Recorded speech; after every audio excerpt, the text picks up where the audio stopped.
Hey mamas, thanks for joining us over at Mom Desk Club and welcome to my desk. I hope that you are having an amazing day so far, and I look forward to talking to you today about a really interesting topic. Before we get into it, I don't want you to think that I'm talking about it because I'm an expert, because I'm not. I'm talking about it because sometimes we have to start the discussion, start it amongst our peers, start it amongst our friends, and figure out ways to manage it. So let's just jump in. Today is season 3, episode 7 of the Balancing Act, Balancing Motherhood and a Work-at-Home Career. And today we're going to talk about the importance of self-compassion. And before we completely just dive in, I also want to set the stage that we're not talking about this from this perspective of self-pity, because I do feel like it can be really easy as moms to get caught up in this self-pity type of martyr attitude, and that's not helpful. It doesn't help anybody when you're doing that. So we're not going to come across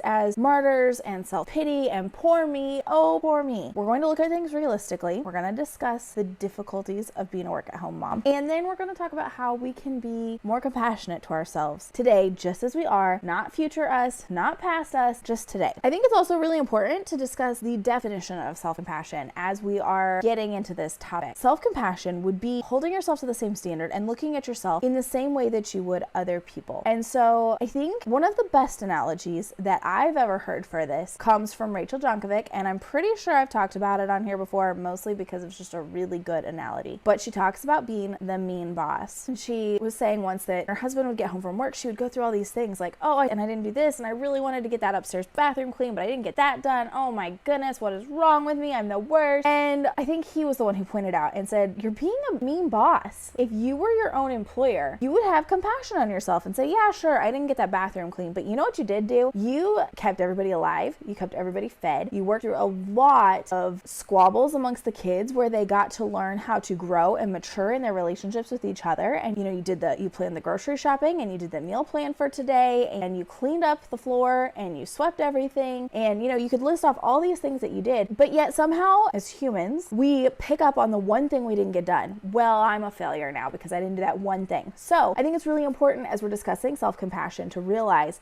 don't be the mean boss to yourself. Sure, as a boss of yourself, you do have to raise the bar and level up and be willing to make improvements on yourself and be willing to be honest and say, you know what, kind of slid by today. There were a few things I could have done a lot better on, and I didn't. And that's okay, because then you can make improvements. But part of self-compassion is then not going to bed that night and just picking at yourself for all the things you didn't do that you thought you should have done when you tried your best and you did your best and you put forth every effort to get those things done. You know what? Those things will roll over to tomorrow. So I think it's really important as we're discussing self-compassion to realize that it's about treating yourself the same way you would other people. You're so forgiving with your kids or with your employees or with your husband about things that the ball got dropped on. At least you should be very forgiving with them over those things. And you can also be forgiving with yourself and also still be leveling up and being willing to make improvements. It's a weird balancing act, but I think that's really important. But as I pointed out in the beginning, I don't think self-compassion is constantly giving yourself passes, making excuses for bad behavior and poor behavior in ourselves. We all know that we can do it. I know when I'm having a pity party of a day. Self-compassion is not letting those kinds of behaviors slide, but self-compassion is realizing when you've done your best and you couldn't have done anything more, and it's okay if the bathroom didn't get cleaned. You can try tomorrow. Did you know that there are benefits to self-compassion? This shouldn't really come as much of a surprise, but it can reduce stress. It can increase your overall well-being. It can actually make you more productive.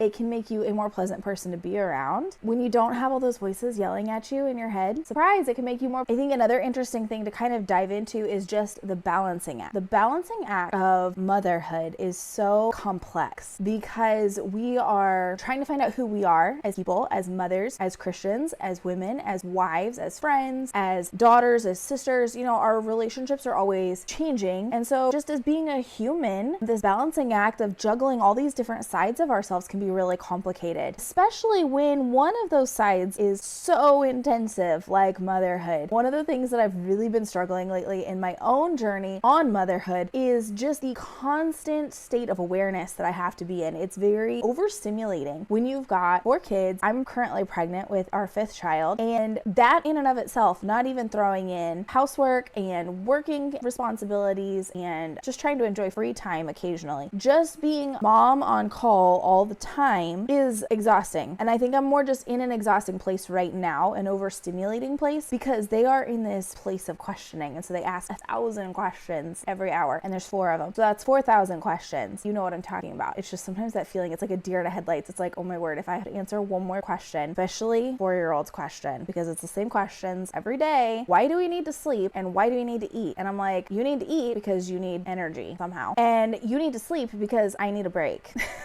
No. I tell him it's because his body needs rest for energy. But let's be real, he's got plenty of energy, and he asks the questions every single day without fail. I get those questions at least once a day. So sometimes there's that deer in the headlight look about the balancing act of juggling the questions and the phone calls and the emails and all of these different things. And I think it's okay to recognize that that's just a hard balancing act, and that's okay. It's okay for it to be hard. That doesn't make it bad. It does mean that you might have to level up in a few areas and either get better at delegating tasks or get better at eliminating distractions, or maybe you just need to take something off your plate entirely because you have stacked yourself way too full. So the balancing act is not a bad thing. It's just requiring you to become a better human in a lot of areas. So the balancing act is not a bad thing, but it is a thing, and that's why we've spent a whole season looking at it. I think one of the most important things to remember as we're discussing self-compassion is that as work-at-home moms or women in general, it can be really easy to fall into this perfectionist mindset. And that can be so dangerous for us and for our families because it sounds super cliche, but there's no such thing as perfect. We all know this. We're aware of this. We're not crazy people. We understand that nobody is perfect. And yet, somehow, we always seem to hold ourselves to this really high, perfect standard. Nobody is perfect. Only Christ is perfect. And so we can't hold ourselves to that kind of standard and then get mad when we fail. So I think that's really important to keep in mind as we are juggling this work at home life, is that it's not perfect. We're not perfect, and that's okay. So before we wrap it all up, I just wanted to encourage you that you're not alone in this journey of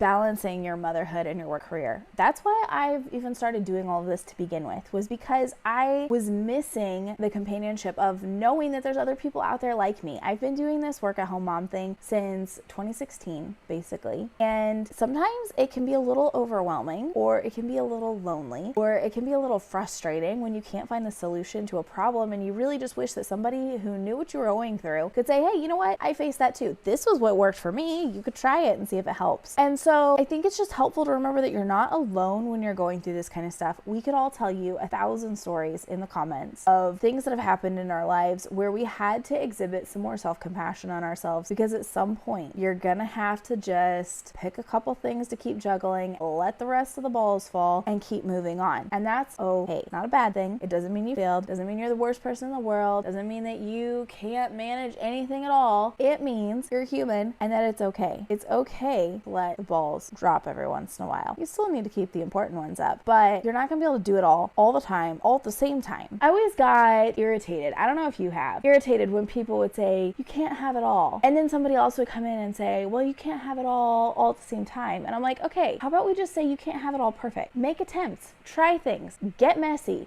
do things. Just realize that you can't do it all perfectly, and that's okay. But you can still try. You can still make attempts at things. You're just gonna have to be a lot more compassionate on yourselves and willing to be okay with making mistakes. So thank you for joining me today here at the Mom Desk Club, at my desk. I hope that this was able to spark some inspiration for you to be more compassionate towards yourself, especially as we're going into some really busy seasons. As I'm filming this, we're getting ready to go into the week before Christmas. By the time this comes out, it'll be after Christmas, but we'll still be going into the new year and kids going back to school, starting school back up, starting all of the things that come about with a new year and a new season and a new semester. And so this is a really good time to practice some self-compassion, especially as we're coming out of a really busy season. And so I hope that this helps. I hope that you're able to embrace self-compassion over this season and see how much it can improve your balancing act. I hope that you can remember that you're not perfect, and that's okay. We're all going to make mistakes. That's okay. So until next time, bye.